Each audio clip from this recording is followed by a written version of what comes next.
Today's episode is what is scarcity mindset and how to shift it.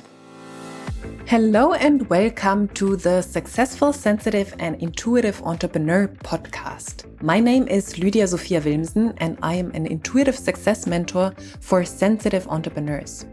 In this podcast, I speak about the challenges sensitive and intuitive entrepreneurs face. I offer you new perspectives and solutions, as well as experiences of other entrepreneurs. Plus, I speak about my personal experience of being a highly sensitive person who has successfully built and scaled 2 businesses. All of that with the goal to make you and your business even more successful in your very unique and authentic way. Have fun and enjoy.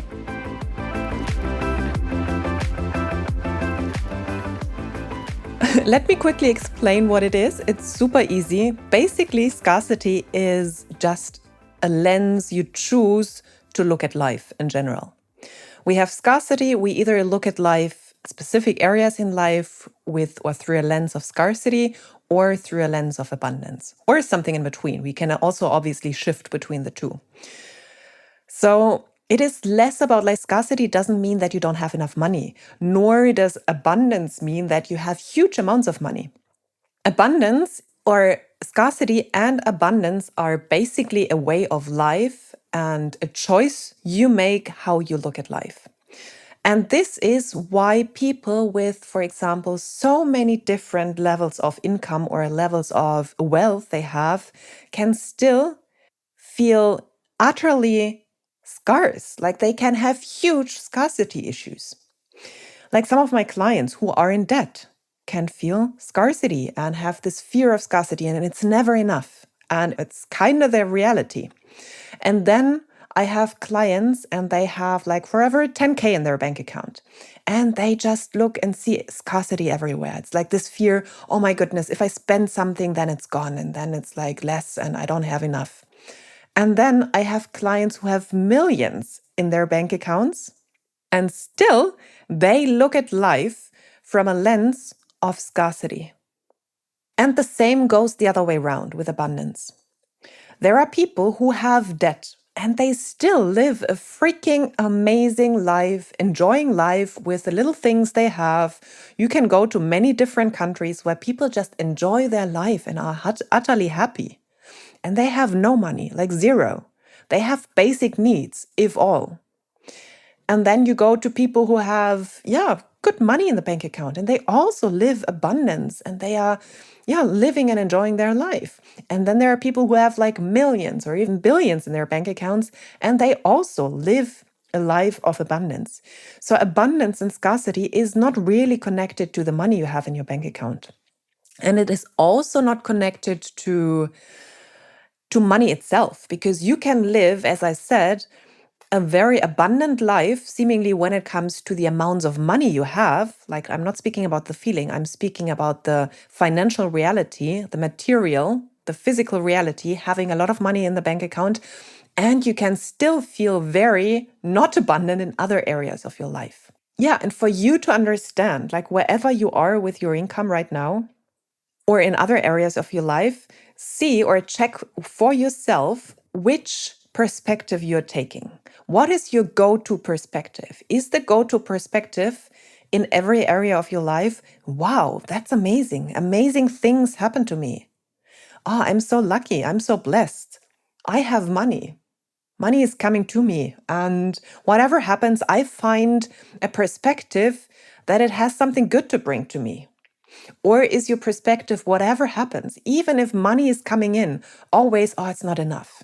So it could be that 1,000 euros comes into your bank account and you say it should be more. And then it's 10,000 and that's, should be more. It's not enough.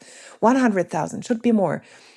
You can play this game endlessly. And the only thing there for you to really see is that is your choice. It's your perspective, how you look at things.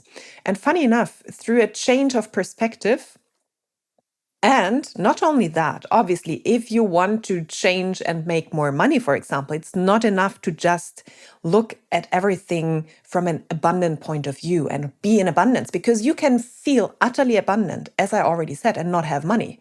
So, of course, if you want to have more money, then there is some work for you to do. Then it's about money mindset, it's about money management. However, the underlying thing, if you want to have money and feel abundant, is obviously this shift of perspective.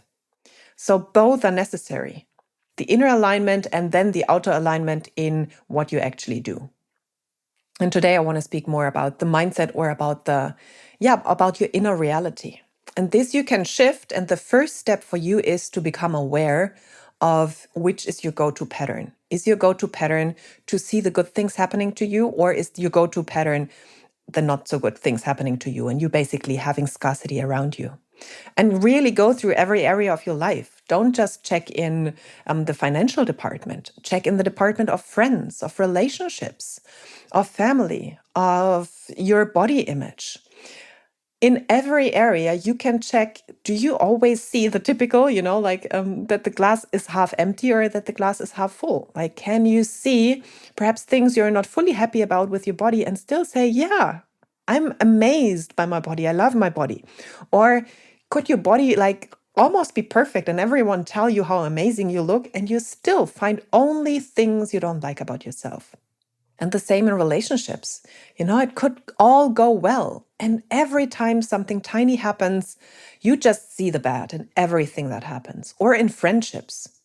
Can you only see that other people are not showing up for you as you wish them to do? Or do you have a perspective of, I have amazing friends and we have a deep connection. It's getting better and better.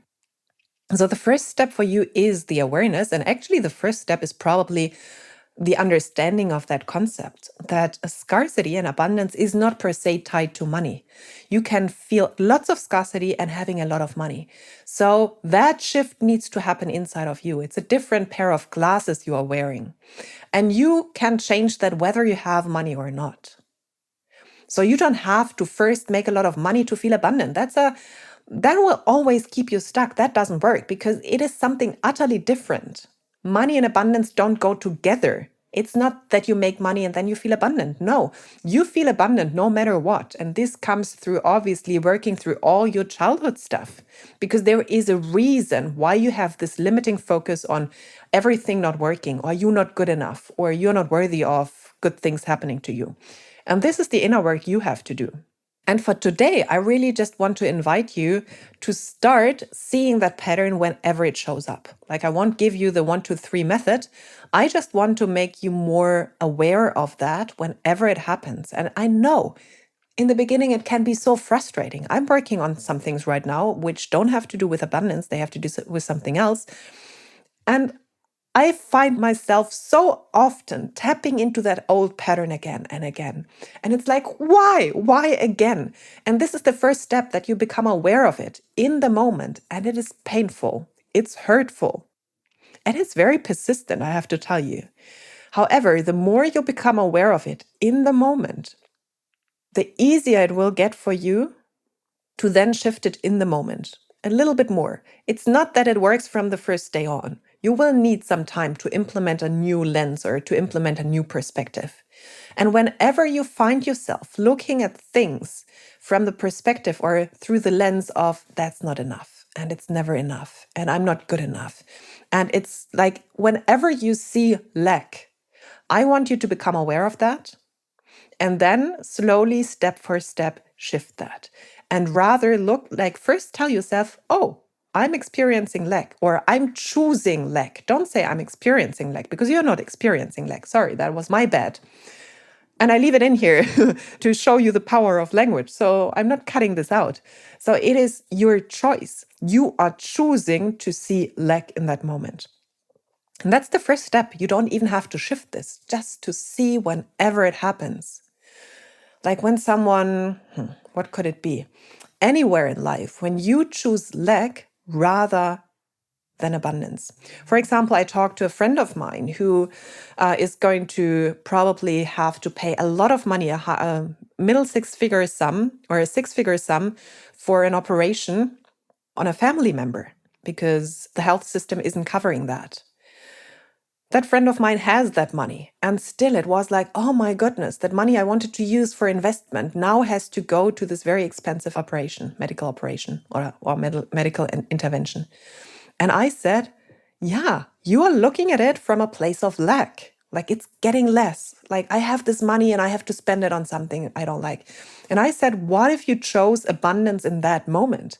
Saying, wow, I have that money. How lucky am I? How blessed am I to also being able to use it for the benefit of some of the dearest family member I have? How blessed am I? How abundant as fuck am I to be able to do that? There is no better way than to spend this money on that. Can you see the difference between looking at it from a place of lack or looking at it from a place of abundance? And you can choose anything and take a different view. And then this will bring different choices to you. For example, when it comes to money, when you choose to see things from an abundant perspective, and in general, looking at things from an abundant perspective, you will choose different strategies. Because when you always fear you are losing money and you always fear you don't have enough, you will have a scarcity mindset and also implement it like that. That means you will take a route that is not expansive. Like your strategies and your decisions will be fear-based and not expansion-based.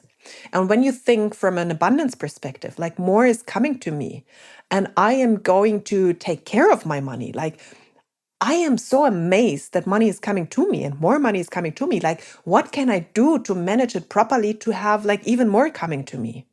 And when you look from a lack perspective, it usually evolves into something like if you have worthiness issues around money, you will do whatever unconsciously or subconsciously to get rid of it again. So this lack perspective based on limiting beliefs of yourself will cause you to lose the money. So it is always better to find to an abundance perspective. So you can choose other things, like whenever money comes to you, catch yourself when you think like, oh my goodness, a next bill is going to come up, or like, oh, it's not enough. The first step for you is to catch yourself in that. The first step is not to do something about it or make more money or something. No, to catch yourself in those thoughts. Like become like a little bit like a detective for tiny, tiny things, like those tiny micro changes in your thoughts and in your feelings. You know, when your energy gets kind of constricted, you know, and it's like, oh, I have to hold on to money or I have to hold on to a situation. It can be even a relationship, you know, like I have to hold on to this nice moment right now because not more is coming. Like that's also a lack perspective. It's not love is abundant and I have access to it all the time. No, it is going to run out, or it is like the person is going to decide differently or whatever, you know, like you can catch yourself in all different areas of your life, become aware of that, and then slowly in that moment, choose a different thought. Just entertain a different thought for a moment. Like catch yourself, okay, I am looking through a lens of lack right now. And this will be the first thing you do for perhaps some weeks or some days. And at some point, you will be able to say no to that old perspective and say, okay, what if I just invite the abundance perspective for that moment? And if it's just for 1 second and then I fall back, celebrate yourself for that 1 second where you managed to stay in a different perspective. So please do that for some time. Feel free to send me a message and tell me how it's going. And yeah, if you expect some fancy pills or something to shift that, that's not the work. The work is in your inside. It's inner work. It is awareness and it is shifting those very old patterns and those foci you had for ages. So be compassionate with yourself. You will fall back. However, this can be changed. Everything can be changed. If you want more support, if you want to work on those patterns with guidance, this is always my recommendation to work through that stuff with a coach. Feel free to book my 15-minute mindset catalyst call. And then we talk a little bit about your issues right now and see if I can support you. So you find all the links in my show notes. I'm looking forward to reading from you and hearing from you. And until the next episode, much love to you. Did you like this podcast episode? Then I would be super, super grateful if you gave me a 5-star rating and review on iTunes. Super helpful. And please subscribe to the podcast and share it with people who you know can benefit from it. You can find all links to my social media profiles, my website, and contact form in the show notes. And whenever you're ready to take a next step, and that means you want to live a life of more on all levels, then send me a message with where you want to go and what is keeping you where you are, like what keeps you stuck at the moment. And then I'll get back to you as soon as possible. Thank you for listening, and until the next episode, much love to you, Lydia.